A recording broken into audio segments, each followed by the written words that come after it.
Hello my friends, I have come again in my new video. ठीक है, this is part 5. Yeah, you can say this is fifth PYQs. I have done already for PYQs. ठीक है, if you first of all you have to go and watch the all my 4 question papers. So now I will put my questions in English because one of my viewers commented on my recent video that I should keep the questions in English. So I thought you all North Indians like Bihar, Jharkhand people understand both Hindi and English, huh? Because you are preparing for SSC, brother. So you have to understand both language, Hindi and English. You have to be good in English as well as, क्योंकि second paper जो है ना English का भी होता है. But people from south India like Tamil Nadu, Andhra Pradesh do not understand, ठीक है, Hindi. That's why I will read the question in English and answer as well as. Okay, so तो चलिए स्टार्ट करते हैं. कह रहा है फर्स्ट क्वेश्चन कि according to labour and employment statistics 2022 match the states in the first column with their rate of unemployment in the year 2020-21 given in the second column. देखिए यहाँ पे कह रहा है ना कि सर आपके स्टेट जैसा आपका दिया हुआ है और उसमें कितना अनएम्प्लॉयमेंट है यानी बेरोजगारी है. तो I have to choose unemployment according to the state कि केरला में कितना % आपका अनएम्प्लॉयमेंट है और गोवा में कितना है, हरियाणा में कितना है, उत्तराखंड में कितना है. तो आपका फर्स्ट का केरला, ठीक है. तो देखिए केरला में है ना तो 10.5 है आपका अनएम्प्लॉयमेंट यानी फर्स्ट का डी. तो फर्स्ट का डी किस में है, आपका सेकंड में भी है और आपका थर्ड में भी है. चलिए गोवा का कितना है दोस्त, तो गोवा का है आपका 6.9 है, 6.9 है.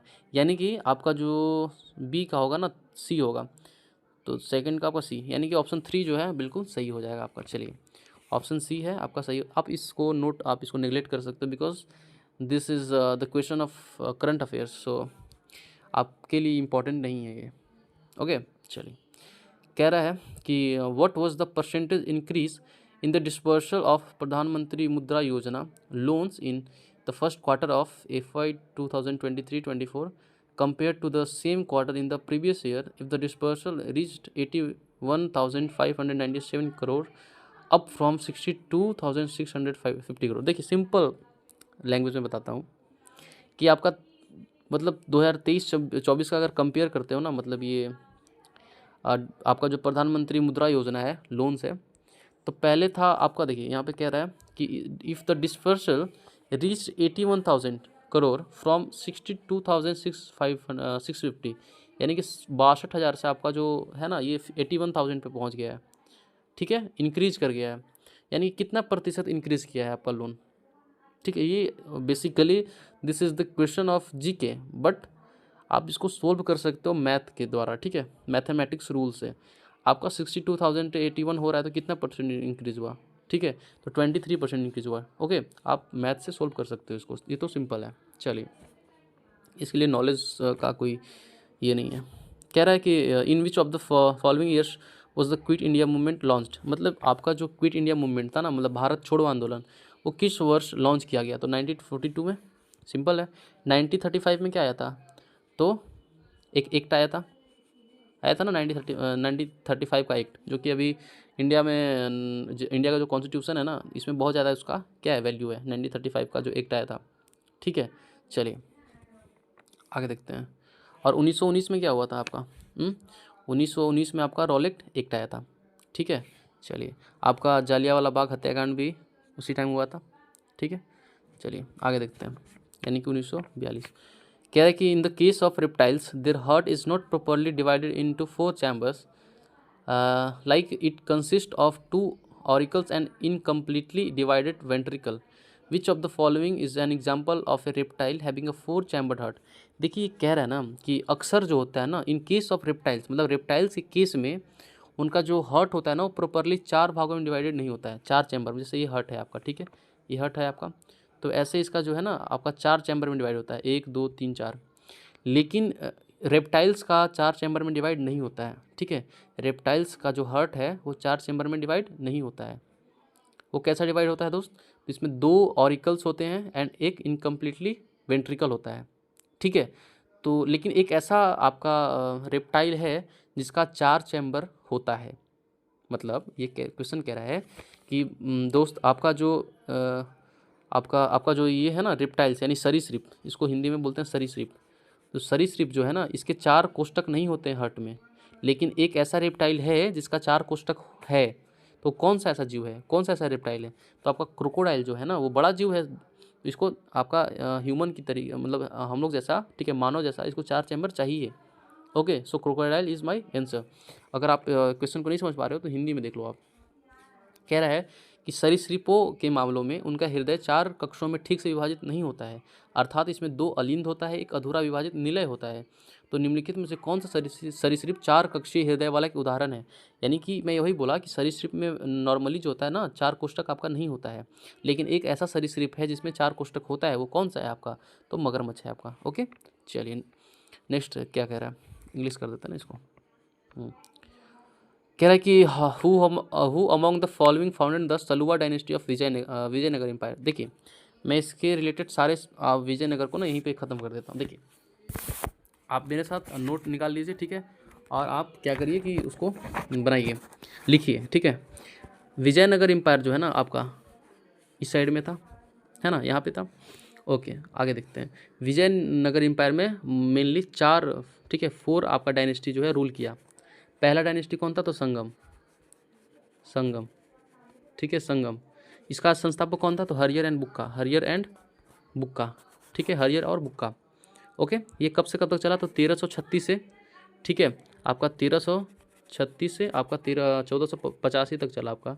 कौन सा? तो संगम डायनेस्टी।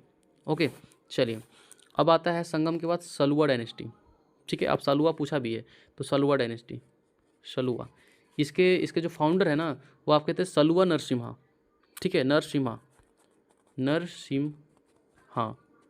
ओके, ये कब से कब तक शासन इसका चला? तो 1485 से आपका चला 1505 तक, ठीक है, 1505 तक चला। चलिए आगे क्या कह रहा है, सलुआ के बाद कौन आया? तो तलुआ, तुलुआ, ठीक है, सलुआ तुलुआ, ठीक है। ये इसके संस्थापक कौन थे? तो इसके भी वीर नरसिम्हा थे, वीर नरसिम्हा, ठीक है। अच्छा, ये कब से कब तक शासन किया भाई? तो 1505 से आपका 1570। ओके, चलिए एक और लास्ट जो आपका एम्पायर था विजयनगर में जो शासन किया वो था अराईवीडू, अराईवीडू, अराईवीडू। इसके संस्थापक कौन थे? तो तिरुमला, तिरुमाला, ठीक है। ये कब से कब तक चला? तो 1570 से आपका 1650। यानी कि मैं विजयनगर एम्पायर से जितने भी क्वेश्चंस आ सकते हैं वो सारा मैं बता चुका हूँ आपको, ठीक है। आप नोट कर लो, ये हो सकता है कि अगले एग्जाम में पूछ दे। तब कौन सा है? नरसिम्हा देव राय, आपका कौन से? सलुआ डायनेस्टी से थे। ओके, चलिए अब कह रहा है कि which of the following dance form is primarily associated with eastern India state like Orissa, Jharkhand and west Bengal. यानी कि ये कह रहा है कि विच जो डांस है ना is related to 3 state, Orissa, Jharkhand, west Bengal. तो आपका छऊ आप पढ़े होंगे। ओके, तो Chhau is related to Jharkhand, west Bengal and Orissa as well as. Bharatanatyam is not a folk dance, it is a classic dance. And which state? तो इट इज़ फ्रॉम आपका Tamil Nadu. Okay, and Kuchipudi is from Andhra Pradesh. Okay, and Kathak is related to UP. Okay, तो these three are classic dance, these three are classic dance. Okay, and one the Chhau is what? तो छऊ is a folk dance of which state? तो Orissa, Jharkhand and Bengal में, यानी कि तीनों state में आपका छऊ जो है होता है डांस। चलिए छऊ सिंपल था क्वेश्चन। ये कह रहा है which articles of the constitution of India provide for a parliamentary form of government at the centre. मतलब ये कह रहा है ना कि कौन सा आर्टिकल जो है ना आपका तो पार्लियामेंट्री फॉर्म को शो करता है आपका गवर्नमेंट में। आप हिंदी में भी देख सकते हो अगर आपको नहीं आ रहा समझ में। तो भारत के संविधान कौन सा अनुच्छेद केंद्र में संसदीय शासन प्रणाली का प्रावधान करता है?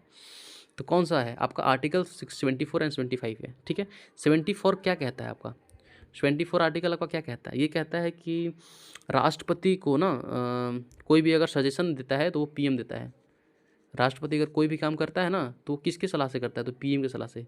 अगर आपसे कोई पूछता है, if anyone asks to you कि पीएम का सबसे जो मतलब पीएम सबसे पावरफुल है, वो कौन सा आर्टिकल बताता है, which articles tells that PM is the supreme of our country. Okay, तो आर्टिकल 74 टेल्स अस की आपका जो पीएम है ना वो सबसे सुप्रीम है। ओके, अब 75 क्या होता है, तो 75 ये कहता है कि जो राष्ट्रपति होता है ना, हु अपॉइंट्स पीएम, यानी कि राष्ट्रपति, president, our president appoints what, the PM and his ministers, मतलब जितने भी मिनिस्टर्स होते हैं उसको भी आपका राष्ट्रपति क्या करता है, अपॉइंट करता है। ये आपका आर्टिकल 75 कहता है। चलिए आगे देखते हैं, कह रहा है कि इंग्लिश कर लेते हैं ना इसको। विच of the following crops is grown in the kharif season in India, यानी खरीफ सीजन में ओके कौन से क्रॉप होते हैं। ओके चलिए देखिए, खरीफ का मैं एग्जांपल बता रहा हूँ आपका, ठीक है। खरीफ में आप मक्का लिख लीजिए, मक्का, ठीक है, ये आधा का होगा, ठीक है, मक्का, बाजरा, ठीक है, आपका कपास हो जाएगा, ठीक है, और आपका क्या हो जाएगा, मूंगफली हो जाएगा, ठीक है, और आपका क्या हो जाएगा, सोयाबीन भी हो जाएगा ना। चलिए, यानी कि आपका सोयाबीन आंसर हो जाएगा। और खरीफ फसल जो है ना मानसून के टाइम में उगाया जाता है। ओके चलिए, अब रबी फसल के बारे में जानते हैं, थोड़ा सा रबी फसल के बारे में भी जान लेते हैं। रबी फसल जो है ना आपका अक्टूबर से लेके जो है वो दिसंबर के बीच में क्या किया जाता है, उगाया जाता है। ओके, तो इट इज़ ग्रोन, ठीक है, on October and December time and और उसको काटा कब जाता है दोस्त, तो जून और मतलब अप्रैल से जून तक कह सकते हो कि अप्रैल से जून तक इसको क्या इसकी कटाई होती है। और इसके कुछ आपके खरीफ रबी फसल के कुछ उदाहरण हैं, एग्जांपल्स हैं, क्या हैं, तो गेहूँ, मेन एग्जांपल मैं बता रहा हूँ, गेहूँ, ठीक है, आपका जौ, ठीक है, ये आपका क्या है, सरसों, मस्टर्ड, ये आपका किसका उदाहरण, तो रबी फसल का उदाहरण है। चलिए, तो आपका यहाँ पे सोयाबीन आंसर हो जाएगा। आगे देखते हैं, केरला की Samrat Choudhary and Vijay Kumar Sinha became the deputy chief minister of which state on 28 January 2024। आपका आपका ये विजय सिन्हा सम्राट चौधरी किस स्टेट का उप राष्ट्रपति है, सॉरी उप मुख्यमंत्री है, तो बिहार का है। सिंपल है भाई, अगर बिहार झारखंड के लोग होंगे तो इन दोनों का नाम तो जरूर सुने होंगे, ठीक है। अभी आपका चुनाव भी आ रहा है बिहार में। कह रहा है कि which of the following is the autobiography of Bheeshma Shahani.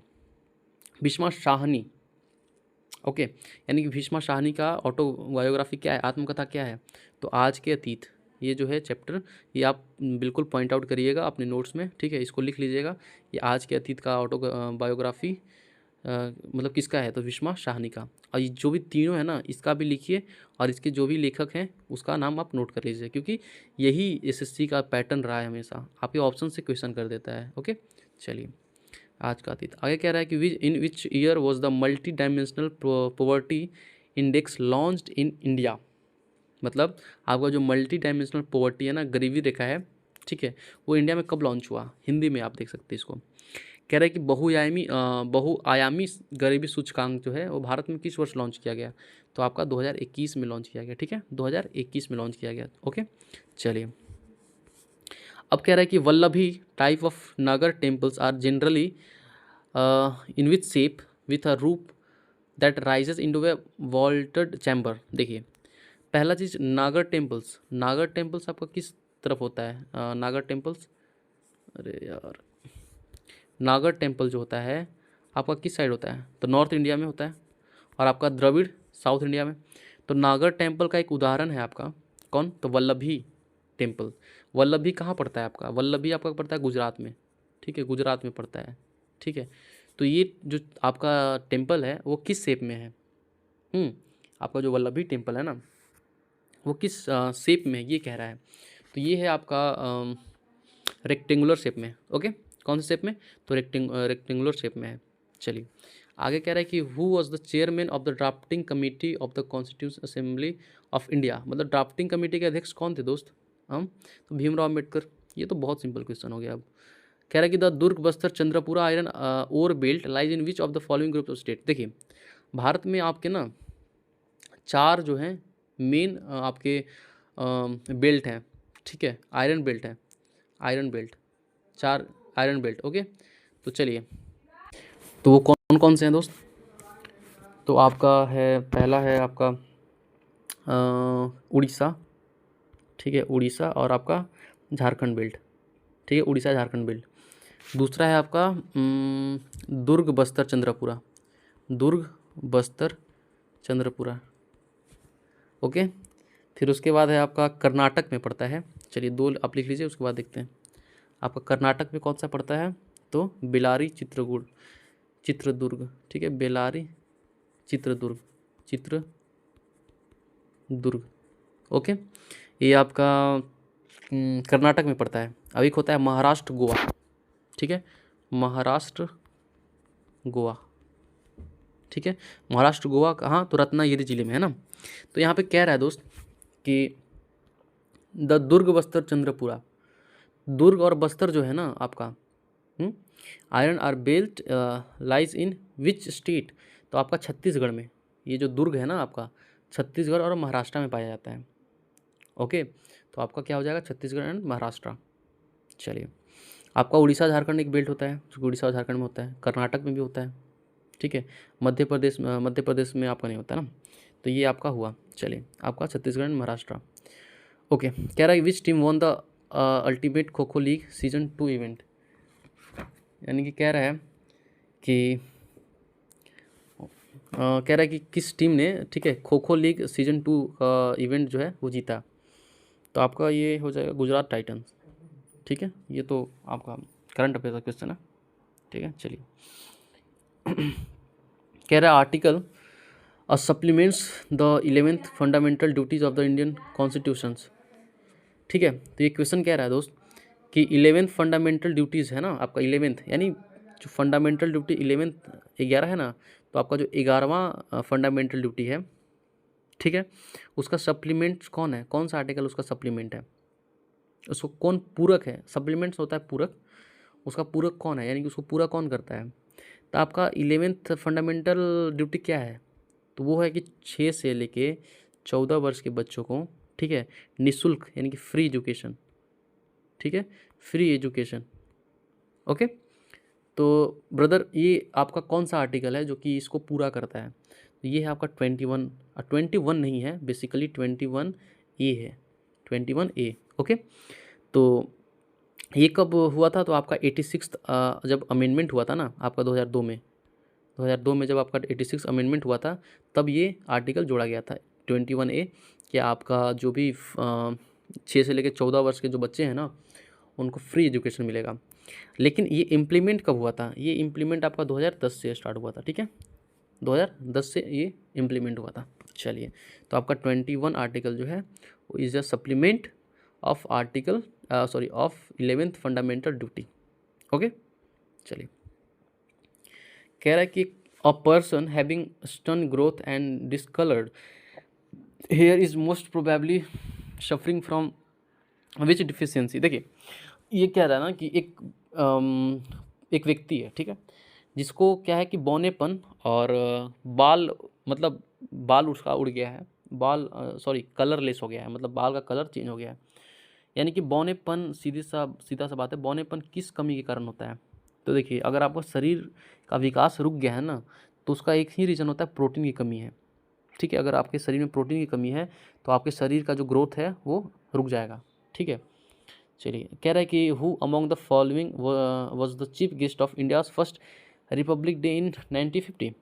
ये क्वेश्चन कह रहा है कि आपका जब फर्स्ट रिपब्लिक डे मनाया जा रहा था आपका 1950 में, ठीक है, 1950 में जब आपका फर्स्ट रिपब्लिक डे मनाया जा रहा था, तो उस टाइम के चीफ गेस्ट कौन थे, है ना। यानी कि हर एक हम लोग देखते हैं अक्सर कि कोई भी 26 आपके रिपब्लिक डे में कोई ना कोई चीफ गेस्ट होता है। तो जब फर्स्ट आपका चीफ गेस्ट कौन था आपकी, जब रिपब्लिक डे सेलिब्रेट किया जा रहा था, तो ये थे आपके राणा अब्दुल हमीद। और ये कौन थे राणा अब्दुल हमीद, तो राणा अब्दुल हमीद थे आपके इंडोनेशिया के पहले प्रेसिडेंट, ठीक है, इंडोनेशिया के पहले प्रेसिडेंट थे आपके इंडोनेशिया के, ठीक है। चलिए, आपका 1 आंसर सही हो जाएगा। आगे कह रहा है कि who among the following was the first Indian representative in modern Olympics, यानी कि मॉडर्न ओलंपिक में आपका कौन सा पहला इंडियन था जो रिप्रेजेंटेटिव था, यानी कि वहाँ पे गया था, ठीक है, रिप्रेजेंट किया था इंडिया को इन मॉडर्न ओलंपिक्स। तो कौन थे आपका, तो नॉर्मन, ये आपका जो 4th ऑप्शन है नॉर्मन प्रिथचार्ड, यही आपका ऑप्शन सही है, ठीक है। चलिए अब है विच of the following was the first regional rural bank of India. यानी ये कह रहा है कि आपका जो फर्स्ट जो रीजनल है ना, क्षेत्रीय बैंक, क्षेत्रीय ग्रामीण बैंक आपका कौन था, आपका पहला ग्रामीण बैंक कौन था, है ना। ये कह रहा है कि पहला ग्रामीण बैंक कौन था, ये है आपका वर्धमान बैंक।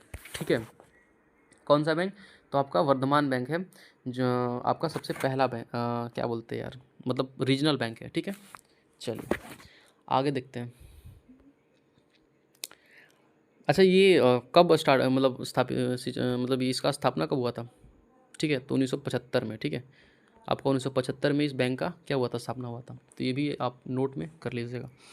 आगे कह रहा है कि the elements that are liquid at room temperature, मतलब एक ऐसा एलिमेंट, ऐसा तत्व जो रूम टेम्परेचर पे यानी 25 डिग्री सेल्सियस पे क्या होता है, आपका लिक्विड फॉर्म में होता है। ठीक है, जैसे रूम के टेम्परेचर में भी लिक्विड होता है, तो ऐसा कौन सा एलिमेंट है। आप बोलोगे जल, तो जल is not a element, is a compound. Okay, water is not a element, is a compound of hydrogen and oxygen.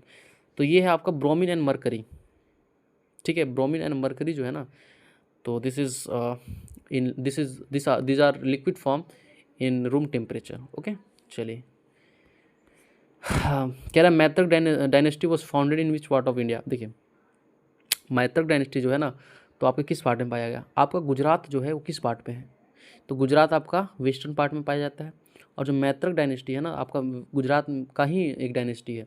ठीक है, तो आपका वेस्टर्न पार्ट हो जाएगा ना, गुजरात वेस्टर्न में पाया जाता है, तो आपका ऑप्शन जो 2 है ना वो सही हो जाएगा।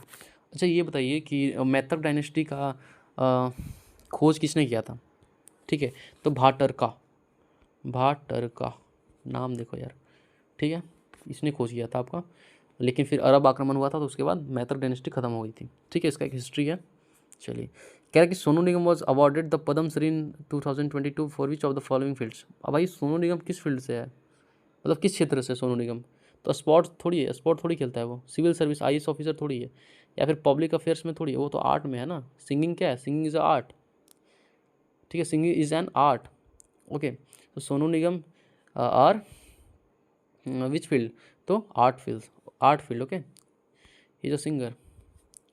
कह रहा है कि फॉर ट्रांसपोर्टिंग वाटर फ्रॉम, इस बार चलिए ये कह रहा है कि for transporting water from one place to another some manmade structures use to distribute water to a place far away are known as. देखिए ये क्वेश्चन क्या कह रहा है कि किसी एक जगह से किसी दूसरे जगह पे ले जाने में, जैसे एक यहाँ से पानी ले जाना है यहाँ पे, ठीक है, तो आदमी द्वारा बनाया गया ऐसा कौन सा जो टेक्निक है ना, हम लोग स्ट्रक्चर जो है हम लोग यूज़ करते हैं पानी को एक जगह से दूसरी जगह ले जाने में। ठीक है, अगर आपको नहीं समझ में आ रहा तो हिंदी में इसको हम ट्रांसलेट कर देते हैं। ठीक है, कह रहा है कि कह रहा है कि एक स्थान से दूसरे स्थान पर पानी पहुंचाने के लिए, दूर दराज के स्थानों तक पानी पहुंचाने के लिए उपयोग की जाने वाली कुछ मानव निर्मित संरचनाएं क्या कहलाती हैं। मतलब वही बात कह रहा है कि एक जगह से दूसरी जगह पानी ले जाने में किस मानव निर्मित संरचनाएं का यूज़ होता है हम लोग, तो जलीय ईंधन से तो कोई मतलब नहीं बनता, सेंस नहीं बनता। ठीक है, आप कॉमन सेंस लगा के भी बना सकते हो इसको।